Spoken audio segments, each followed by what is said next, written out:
So this is my first one since arriving in China. And I'm in Yantai, which is the third city that I've lived in China. It's in Shandong province, which is the same province I last lived in before the pandemic. Only I was living in the capital city called Jinan. Now, Yantai, to give you a location, this is probably the easiest place to locate. If you look at a map of China, there is the Yellow Sea. And this is, if you look at a map of China, there's a big peninsula that sticks out into the Yellow Sea, kind of southeast of Beijing, so North China. And I'm near the tip of that peninsula. And it's actually, I've recently discovered, one of the cities that is seen as a place where Beijing, any kind of access to Beijing, should there be any kind of attack. Apparently, Yantai is one of the two cities that are kind of the gateway into Beijing, navigating in the Yellow Sea towards Beijing. So we're on the south side, and then there's, I think it's Dongguan, that's on the north side. And so it's turns out it's the biggest seafood city in China. So a big seafood market here in Yantai. It's also quite a tourist destination, I'm discovering after wandering around. So there's lots of beaches.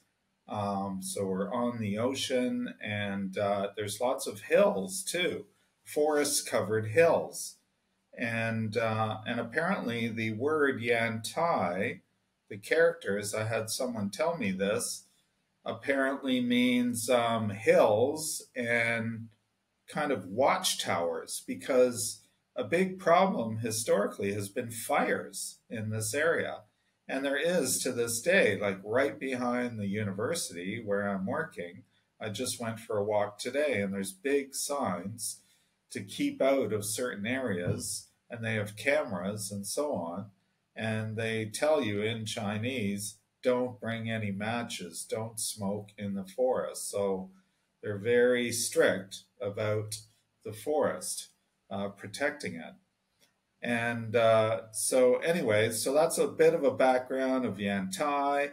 And to back up a little bit, in terms of saying how China feels this time, this is the third time returning, so I'm more familiar with China.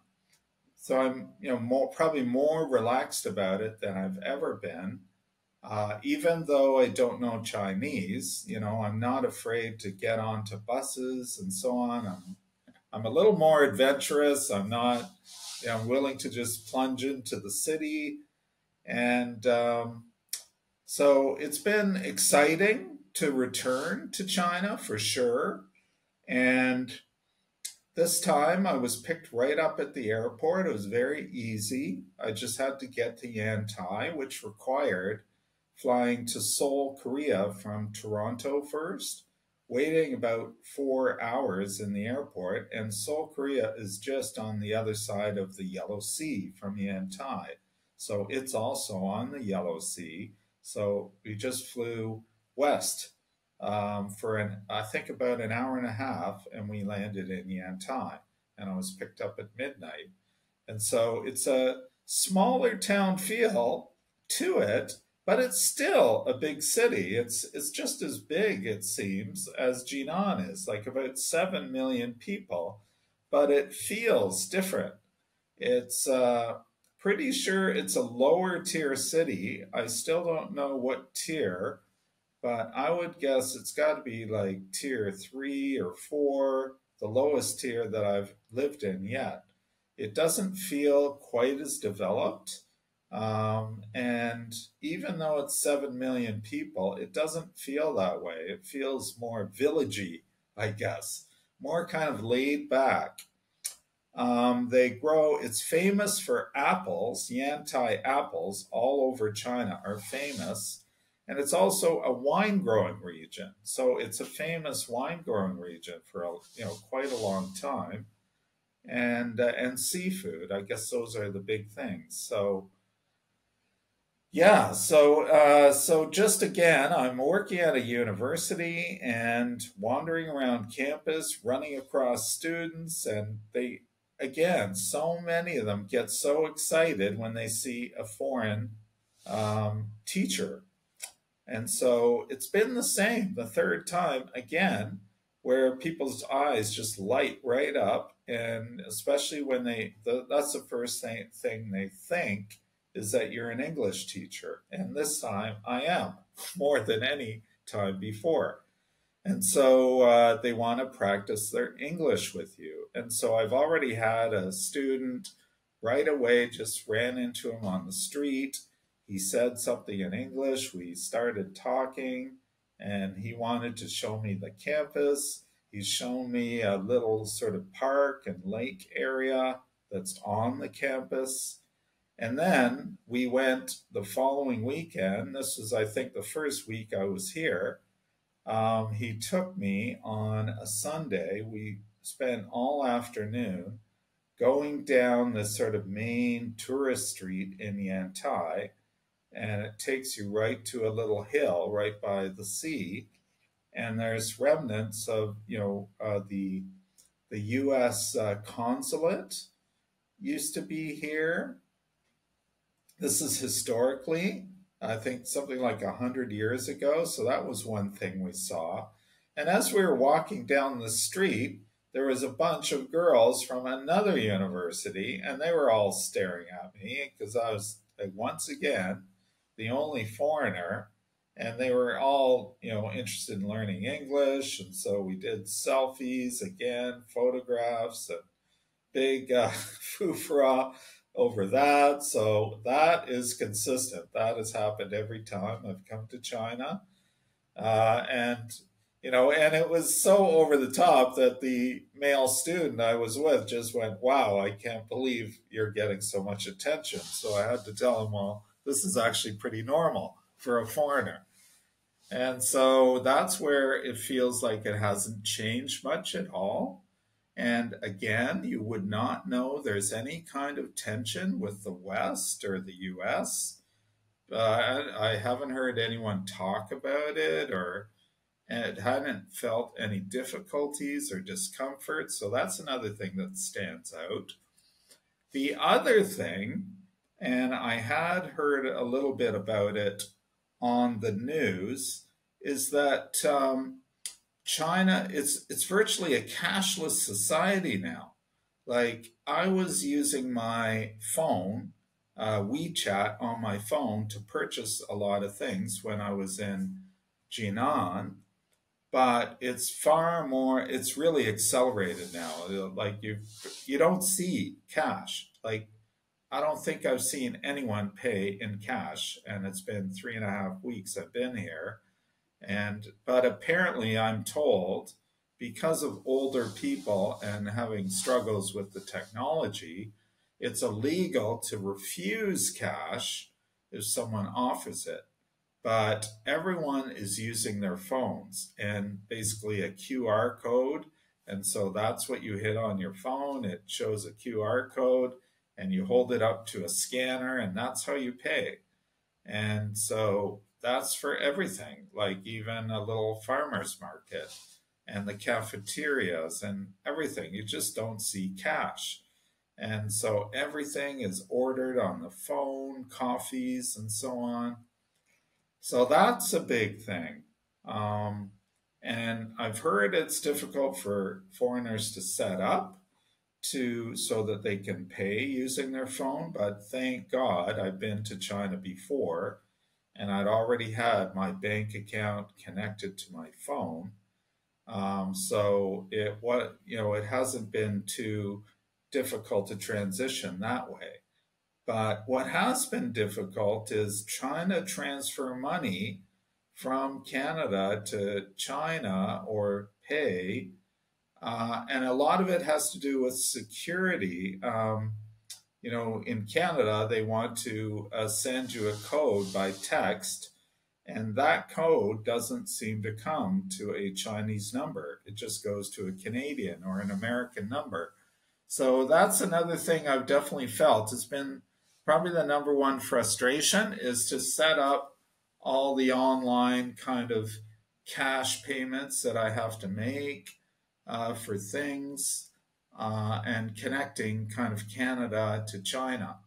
I can withdraw money from my Canadian bank account using a Chinese bank machine and my Canadian card.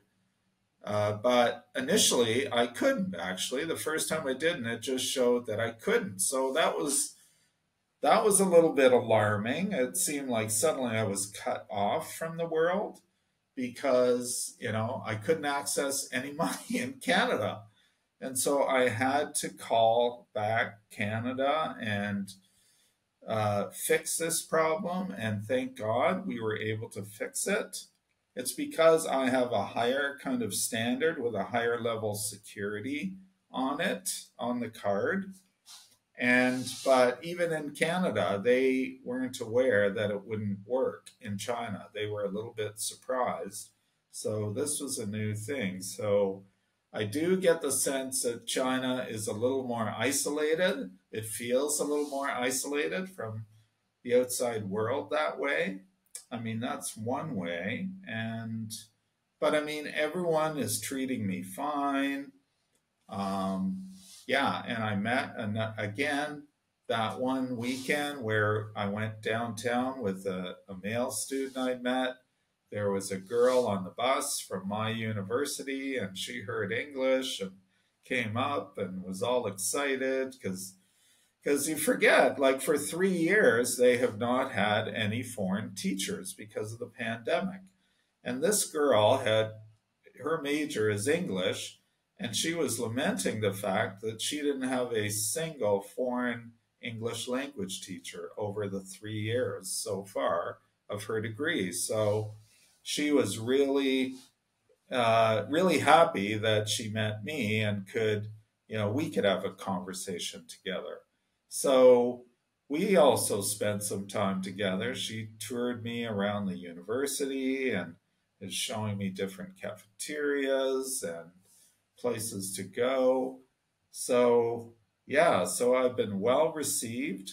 I've met some of the other teachers. There's like a married couple from Canada. The husband is actually American. He married a Canadian. They live in Alberta, Canada, and they returned again to China. They've been in China for like maybe 20 years. They actually, the first years they spent in China, they taught in Tibet, which is like really fascinating, many years ago. So it's kind of hard to get into Tibet now. And they also both know Chinese. And then there's also another American teacher who's returning to China too, older, and she also knows Chinese. So I'm feeling a little left out that I don't know Chinese. And I did ask the couple, like, how did you learn it? It's so difficult, demanding. And they said, you're right. We just decided that we were really going to focus on learning Chinese. So we quit our jobs, and for 2 years, we were full time students learning Chinese. And now they know it and they're back to work again. So they just felt that, yeah, it's just not possible while you're working to learn the language like they have. And so, anyway, so that's still going to be a struggle to figure out the best way of learning as much Chinese as I can.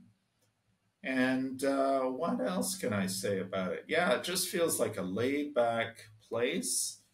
I've been in this Hutong area downtown, which is the traditional way of living in China, Hutong, so the ancient way. And so this is, I don't know, maybe 500 years old. And wandered through that area, and there was a place I could go to get my ears cleaned. And this is where they go deep into your ear and scrape out the wax.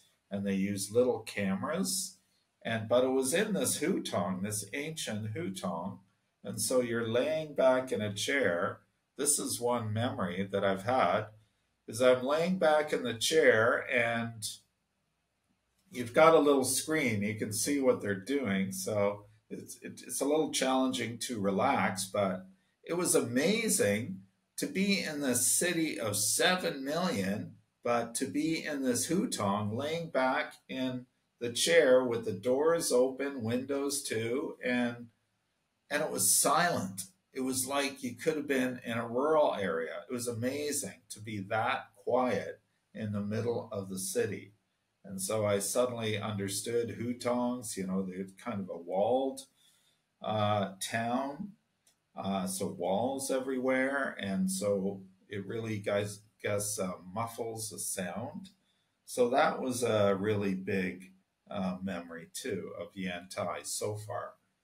And so I'm still settling in. It's almost a month.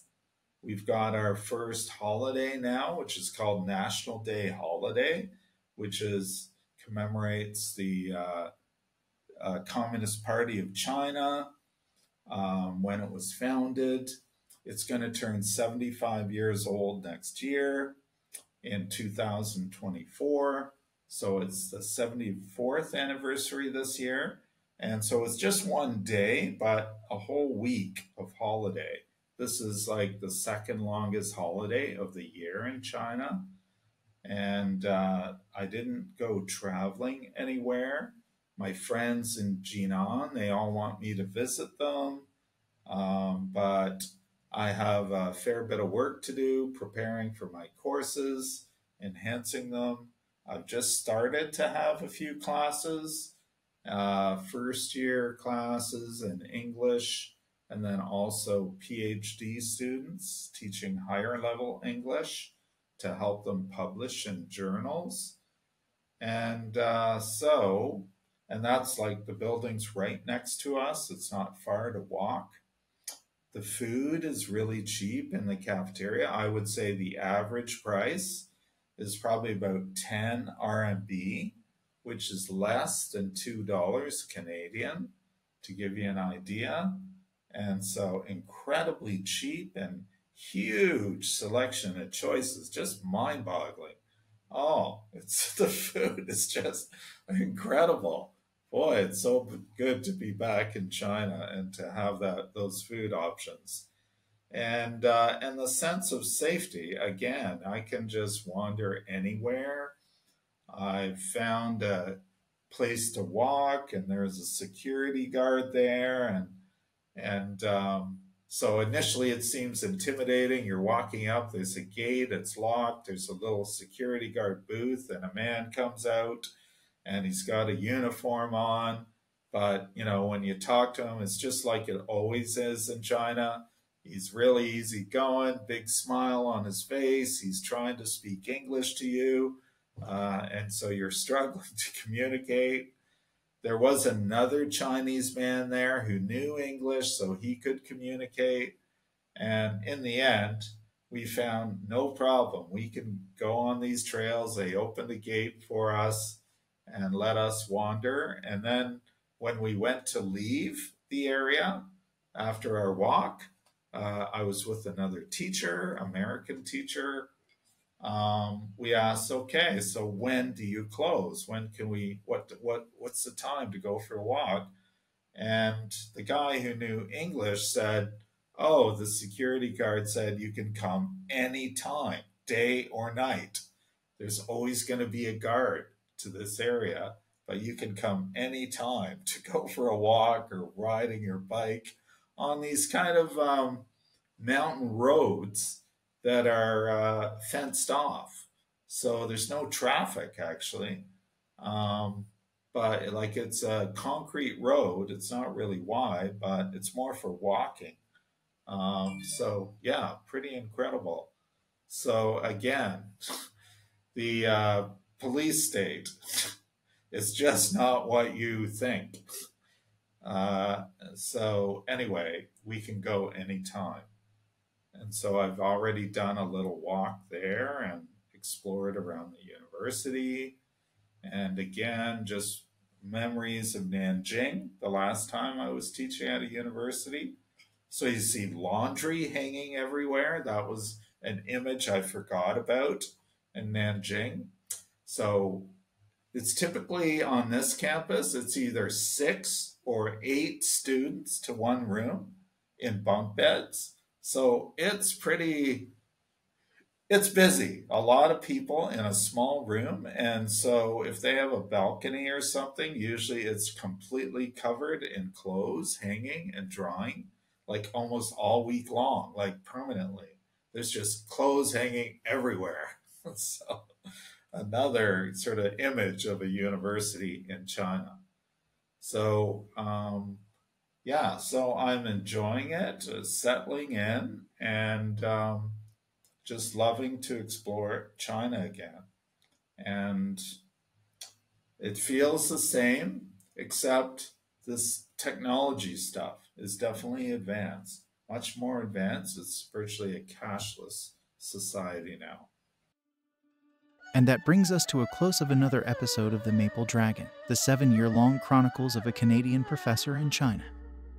Get early access, bonus episodes, and more inside Mark Robson's community at themapledragonpod.com. Till next time, take care of yourself. Goodbye.